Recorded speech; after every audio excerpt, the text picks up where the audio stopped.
Hello వాళ్ళందరికీ. ఇవాళ నేను అందరికీ ఒక commonest doubt at the same time commonest problem కూడా ఉండేది. ప్రాబ్లం గురించి నేను చెప్పబోతున్నాను. అదేంటంటే మన ఫిల్లింగ్ అనేది ఊడిపోవడం. అంటే మనం ప్రాపర్గా ఫిల్ చేయించుకున్న పన్ను దాని నుంచి ఫిల్లింగ్ ఊడిపోతే దానివల్ల ఏమవుతుంది, మనం ఏం చేయాలి, వీటి గురించి మనం మొత్తం ఇవాళ డీటెయిల్గా మాట్లాడుకుందాం. నేను మీ doctor Vajral Shashidhar, pediatric and preventive dentist from Modern Smiles dental hospital, Gollapudi, Vijayawada.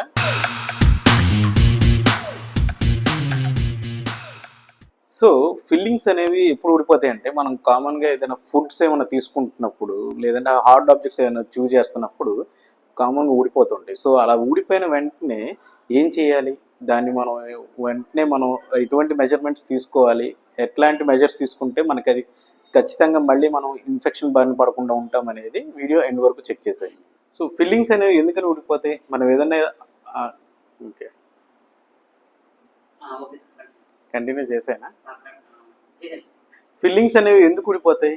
జనరల్గా ఏదైనా మనం హార్డ్ సబ్స్టెన్స్ ఏదైనా చూవ్ చేయడం వల్ల కానీ, లేదంటే మనం ఫిల్లింగ్ చేయించుకున్న పనులు ఫిల్లింగ్ కింద పుచ్చు రావడం వల్ల కానీ, ఇంకొకటి మనం పెట్టించుకున్న మెటీరియల్ కొన్ని సంవత్సరాలు దాటిపోయి, అంటే ఫర్ ఎగ్జాంపుల్ ఒక 10 years ఎబో ఏమైనా అయినా కానీ అది కొద్దిగా స్ట్రింక్ అవ్వడం అనేది జరుగుతుంది అనమాట.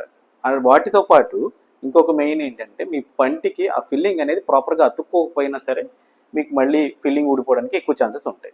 సో ఫిల్లింగ్ ఊడిపోగానే ఏం చేయాలి? ఫస్ట్ స్టెప్ ఏంటంటే మీరు ప్యానిక్ అవ్వకూడదు. ప్యానిక్ అవ్వకుండా ఆ ఊడిపోయిన ఫిల్లింగ్ మెటీరియల్ ఏదైతే ఉందో అది మింగేసే ప్రమాదం ఉంటుంది కాబట్టి చిన్నగా ఉంటుంది. సో మింగేయకుండా ఊసేయాలి.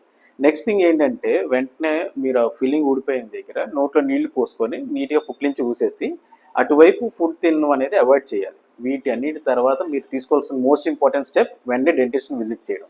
ఇన్ కేస్ విజిట్ చేయలేదు, ఇగ్నోర్ చేశారా, దానికి ఉన్న పుచ్చు మీరు మరింత లోతుగా వెళ్ళడం, తర్వాత పెయిన్ అండ్ సెన్సిటివిటీ పెరగడం, కొన్నిసార్లు అది ఫిల్లింగ్ దాటిపోయి రూట్ కెనాల్ లేదా పన్ను కోల్పోయే ప్రమాదం కూడా ఉంటుంది. సో ఇలా పదే పదే మీ ఫిల్లింగ్స్ ఊడిపోతుంటే అలా జరగకుండా తీసుకోవాల్సిన మెజర్స్ ఏమైనా ఉన్నాయని చెప్పమంటారా?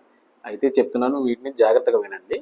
మెయిన్ థింగ్ ఏంటంటే మనం ఫస్ట్ ఆఫ్ ఆల్ మన పళ్ళని పనిముట్లుగా వాడకూడదు, అంటే టూల్స్లో వాడకూడదు. గట్టివి ఏమైనా పదార్థాలు ఏమైనా నవ్వడం వల్ల ఫిల్లింగ్ అనేది ఊడిపోయే ప్రమాదం ఉంది.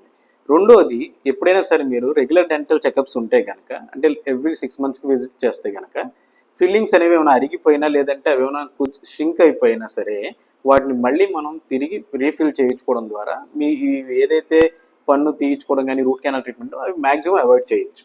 సో ఫిల్లింగ్ ఊడిపోయిందా, వెంటనే వెయిట్ చేయకుండా వెంటనే వచ్చి విజిట్ చేసి ఫిల్లింగ్ అనేది రీఫిల్ చేయించుకోండి. ఇలాంటి మరిన్ని హెల్తీ వీడియోస్ మీ వరకు రావాలంటే వెంటనే మన యూట్యూబ్ ఛానల్ని సబ్స్క్రైబ్ చేయండి. అలాగే మన వీడియోస్ ఏవైతున్నాయో వాటిని లైక్ అండ్ షేర్ చేయడం ద్వారా మీరు మరింత మందికి మీరు అవేర్నెస్ క్రియేట్ చేసిన వాళ్ళు అవుతారు. Thank you.